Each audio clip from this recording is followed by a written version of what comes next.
Today's story is titled, The Elephant Who Taught a King the Meaning of Justice. Have you ever wondered what would happen if an animal was wiser than a king? In today's African folktale, a powerful king believes he is always right until a mysterious elephant teaches him a lesson that changes his kingdom forever. This is a story of wisdom, fairness, and the true meaning of justice. Watch till the end to discover how an elephant did what no human could. Don't forget to like, share, and subscribe for more amazing African folk tales. Long ago, in the land where the red earth meets the golden sky, there was a great kingdom called Obasi. It stretched from the dry savanna in the north to the thick rainforest in the south. The rivers ran clean and the animals were plenty. But the king who sat on the throne, King Dara, had forgotten one thing. That power without justice is like a river without water. King Dara was a tall man with broad shoulders and a robe of golden kente cloth. He wore a beaded crown of red and black, and his sandals were made from the finest leather in the land. He had ruled Obasi for 15 years. In those early years he was kind. But slowly, as power sat heavy on him like a stone, he began to think only of himself. His tax collectors moved through the villages with iron hands, taking grain, taking cattle, taking even the chickens from poor families. The people grew thin and quiet. Among the suffering villagers was an old woman named Mama Siko. She had lived longer than any tree in the village square. Her face was carved with many years, and her eyes held stories older than the kingdom itself. She watched the tax collectors go, and she shook her head slowly. "The king has forgotten," she said softly to the wind. "But the forest remembers everything." In the village, too, lived a boy named Ebo, 12 years old, quick as a lizard and curious as a monkey, who heard those words and kept them. Not far from the village, deep in the forest where the giant kapok trees touched the clouds, lived an elephant named Tao. Tao was old, so old that the rings in the nearest baobab tree could not count his years. His skin was gray and wrinkled like ancient river stones, and his tusks were long and curved like the horns of the moon. But his eyes were gentle and dark as still water. Even the lion stepped aside when he walked. Old hunters said Tao had been alive since before the first king sat on the throne of Obasi. One dry season morning, Ebo ran into the forest chasing a bird with red wings. He wore a simple brown tunic tied at the waist, his feet bare and tough from running on red earth all his life. He had never gone this deep into the forest before, and he did not notice how dark the trees had grown around him. He stopped. The forest was very quiet. Then, a sound like thunder, but slow and gentle. He turned. There was Tao standing between two massive kapok trees, looking at him with those calm, deep eyes. Ebo's heart jumped, but he did not run. "Do not be afraid, small one," said Tao, and his voice was like water moving over smooth stones, low and calm and sure. Ebo blinked. You can speak?" he whispered. "All things speak," said Tao. "Most people only forget how to listen." Ebo looked at the great elephant for a long moment. Then he sat on a root, crossed his legs, and said, "Then I will listen." Tao lowered his great head. "Then I will tell you something, Ebo." The boy startled. He had not told the elephant his name. "How do you know me?" Tao's eyes creased, which is how an elephant smiles. "I know all who walk in this forest," said Tao. "I have watched you since you were born. Your family has always had the good heart." Ebo felt something warm open in his chest. Then he said, "Tell me, why do you live alone here? You are the greatest of all animals." Tao replied, "I live here because this is where I can see clearly. In the open places, dust clouds the eyes. In the quiet forest, truth has room to breathe." He lifted his trunk toward the canopy where light broke through in golden columns. "And here, the trees remember everything that has been forgotten." "I need your help," Ebo said suddenly, surprising himself. "My village is suffering. The king takes everything and gives nothing back. The old people are hungry. The children have no shoes. My mother works from morning to night and still there is not enough." His voice broke a little at the end. Tao listened without moving. When the boy finished, the great elephant let out a long, slow breath, like the forest itself sighing. "I have heard of King Dara," said Tao at last. "A king who eats while his people starve has forgotten his own purpose." Tao turned his great head toward the direction of the palace. "Justice is not a gift a king gives," he said. "It is the soil beneath his throne. Without it, the throne falls. He looked back at Ebo steadily. You must carry a message to the king. Ebo swallowed. The king does not speak to village boys. He will, said Tao, because the message will come from me. Those words landed on Ebo's shoulders like the wings of a great bird settling. That evening, Ebo returned to the village and told everything to Mama Seko. She listened, then said, Go, do not waste wisdom by keeping it in your pocket. The next morning, Ebo woke before the sun. He washed his face in the river and put on his cleanest tunic, still plain brown, still simple. Mama Seko pressed a small carved wooden token into his hand, a disc with an elephant carved on it, worn smooth by many fingers. My grandmother's grandmother made this, she said. It will remind you who sent you. Ebo held it tight and walked toward the palace. The sky was still purple and gold at the horizon. His feet were bare. His heart was loud, but he walked. The palace gates were tall.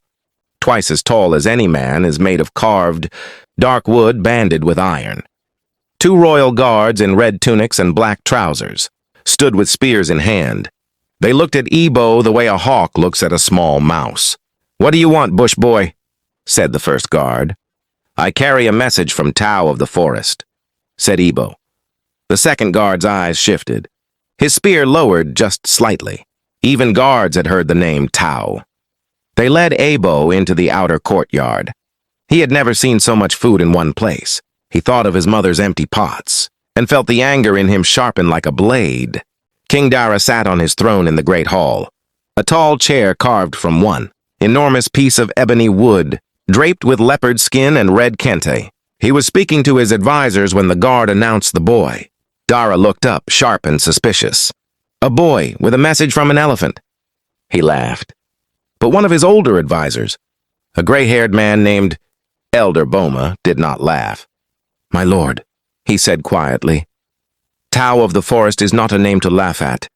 He is older than this kingdom itself. If he has sent a message, we should hear it. Dara's smirk faded. Ebo walked between the tall pillars of the hall, his bare feet silent on the cool clay floor, his heart loud in his chest. He stood before the throne and bowed, once, only once. Speak, said King Dara. Ebo took a breath. Great King, Tao of the ancient forest, says this. A king is the trunk of the tree, and if the roots die, the trunk falls, no matter how tall it stands. Your people are your roots. They are dying. Tao asks the king to come to the forest and receive what no advisor can give, the true meaning of justice. Silence fell in the great hall like a stone into still water. 3 days of silence passed in the palace. Then at dawn on the 4th day, King Dara appeared at the palace gates with only Elder Boma and 4 guards. No great procession, no golden drums. He had left his heavy crown inside. He wore a simple dark robe. Something had shifted in him during those 3 quiet nights, like a stone moving beneath. Still water. He had not slept well. The boy's words had walked around inside his head like a restless animal. Ebo was waiting at the gate. He looked at the king. The king nodded. They walked toward the forest. Ebo led the king and his small group through the edge of the village, past the thin morning fires and the curious eyes of villagers, who had never seen their king travel so simply. Children stopped and stared. A very old man pressed his hands together and bowed. A woman with a baby on her back watched with eyes that held both hope and old hurt. The king looked at them, perhaps really looked at them. For the first time in many years, they entered the forest as the sun came fully over the horizon, and the trees closed around them like great arms. They heard Tao before they saw him. A deep sound, not quite a rumble, not quite a call, moved through the trees and through the ground beneath their feet. The guards raised their spears. Put them down, said Ebo quietly. The guards looked at the king. King Dara nodded slowly. The spears lowered. Then the trees parted, or seemed to, and there was Tao, standing in a shaft of light so golden it seemed to come from another world. His tusks glowed. His dark eyes were steady. King Dara took 1 step forward, then another, feeling something he had not felt since boyhood, honestly uncertain. You came, said Tao. Good.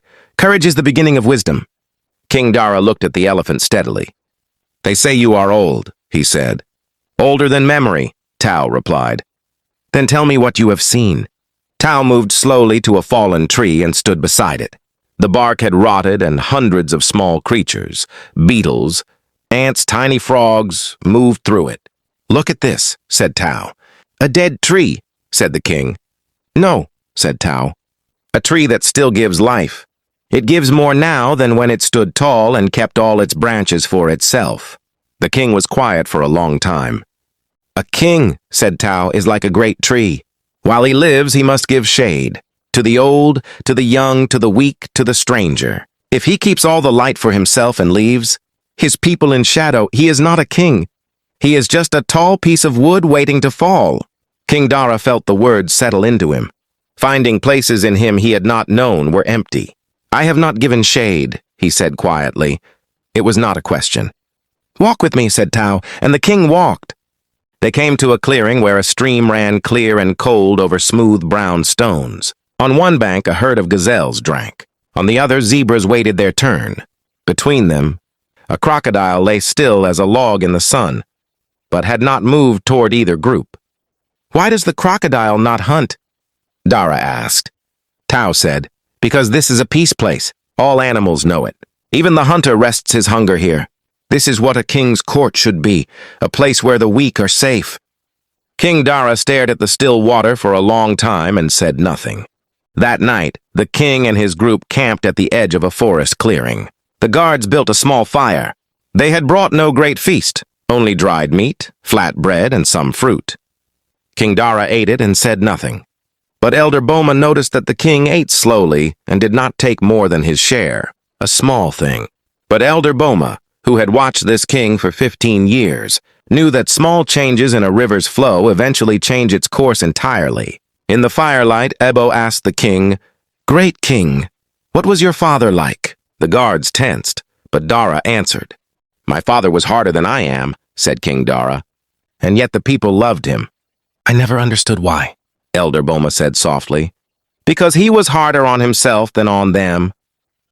The fire crackled. An owl called from deep in the trees. The king stared into the flames as if looking for something he had misplaced long ago.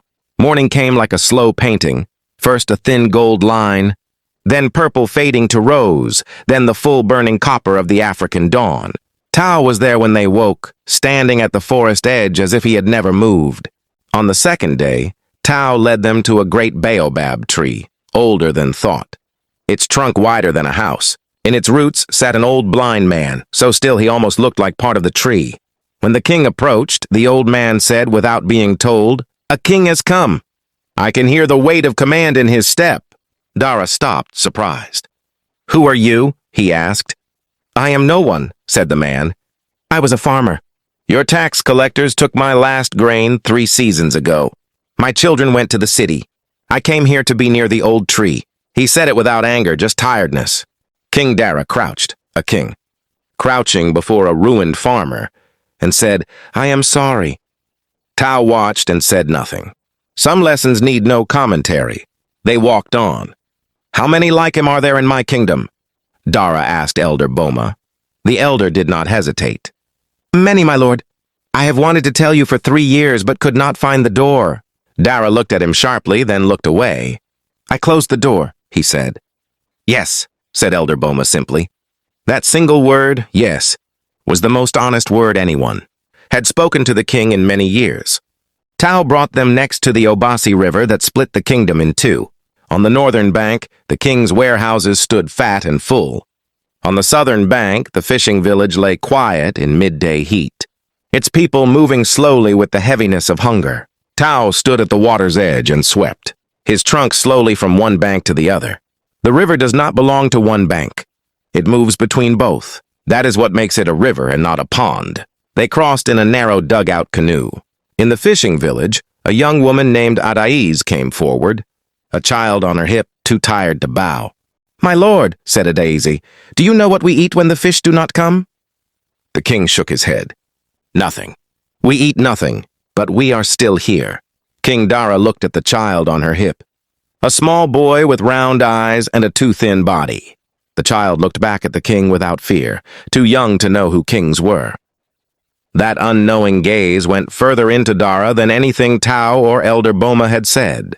Something broke open in the king's chest, quietly, like a dry seed pod cracking to let the rain in. He reached out and touched the child's small hand. The child wrapped his fingers around the king's single finger. That evening, Tao said, "It is time to return." King Dara sat alone by the baobab for a long time first.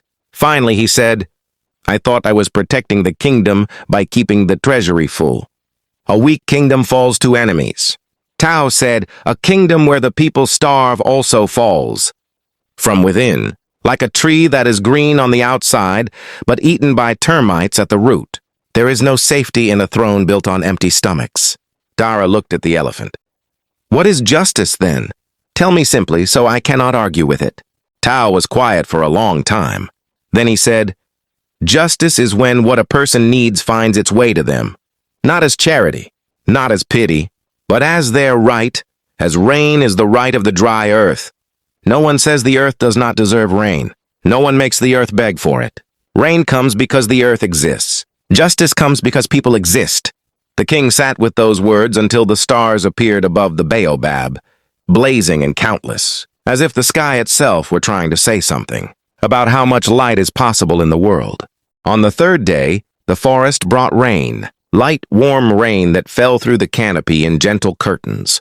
Tao stood in it with his eyes half closed, unbothered as a mountain. Ebo laughed and spread his arms. But King Dara walked out of the shelter and stood in the rain. He closed his eyes and tilted his face up. He stayed like that for a long time. King, rain, forest, until Elder Boma heard the king say softly, "I had forgotten this." Then Tao said, "It is truly time to go back now." And for the first time, the king did not argue. They walked out of the forest the way they had come in. But the king who walked out was not the king who had walked in. Same body, same face, same dark robe. But something in the posture was different. Something in the eyes. He walked with intention rather than arrogance. When they passed through the village, Mama Seko was at her door as always. She looked at the king carefully the way a market woman looks at a mango to see if it is truly ripe. Then she nodded, once slowly, satisfied. The king stopped before her and said, "Old mother, tell me what this village needs most." Mama Seko held up her fingers one by one. "Water, our well is broken. Seeds, the dry season took them all. A healer, ours died last year. And one thing more than all," she paused, "be seen. Come to the village. Not to inspect, not to collect. Just come, eat with us, walk with us. A king who does not know his people's faces does not know his kingdom." Dara listened to every word. He did not write them down. He did not need to. They went in and stayed. He returned to the palace carrying those 5 truths like stones in his chest. Back in the palace, before he called his advisors or ate his meal or rested, King Dara went straight to the storehouse. He called the head of the treasury, a round man named Olu, who sweated even in cool rooms. "Open it," said the king. Olu blinked. "My lord?" "The storehouse, open it. Send grain to every village. Start with the poorest." Olu opened and closed his mouth twice. Then he bowed and went to do it. Word spread through the kingdom, like water moving downhill, unstoppable and going everywhere at once. The king's grain carts were moving. Abo was with his mother when the grain cart came to their village. She was a small woman who had worked herself thin. When the palace worker called her name and handed her a sack heavier than she could carry alone, she stood looking at it for a moment. Then she looked at Ebo. "How?" she said. And Abo, who had walked with the king and the ancient elephant and had heard things no 12-year-old was supposed to hear, said simply, a good word was spoken. "Mama." And someone listened. She wrapped both arms around him and held him tightly. In the palace, King Dara did something else his advisors had never seen. He called not just the high council but also village elders, market women, fishermen, and farmers, common people apt to come to the court and speak. They came nervously, dressed in their best. He sat among them on a plain, wooden chair, not on his throne, and he asked questions and he listened.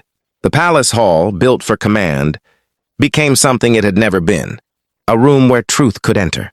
Elder Boma watched from the doorway and quietly wept. The way old people weep when they see something they had stopped believing was possible. Seasons changed. The changes in Obasi were not dramatic, not all at once, not perfect. Justice rarely arrives like thunder. More often it comes like the dry season's first rain, quietly, and then with more, and then with enough. The broken well in Ibo's village was repaired. A healer was sent. Seeds were given before the planting season.